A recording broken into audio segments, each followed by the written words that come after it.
যাবো যাবো যাবো রোলিং মরিয়ম এটা ডাক্তার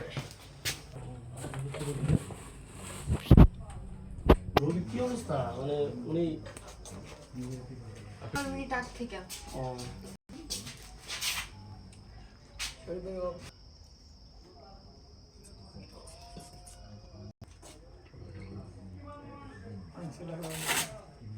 গেলাম গেলাম গেলাম হ্যাঁ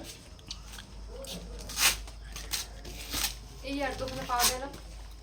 পাওয়া যাবে যদি তার এই দোকানে পাওয়া যাবে এইটা পিছন না मैं देख पुया देसे बाबू হবে সেটা মতো মেশিনই নয় এই নিয়ে যাই নি ধরো তুমি এই জিনিসটা ধরো काम का सब उल्टा उल्टा খাইলে আমি এসেছি ভুয়া ডাক্তার ওকে ওকে ওকে যাই এবার ঠিক আছে এটা আপনার বাচ্চা অল্প মরা নাই দেন দেন দেন এইভাবে ঠিক আছে হাসান ভাই ভিতরে ঢোকেন দাঁড়ান আবার হাতটা সরান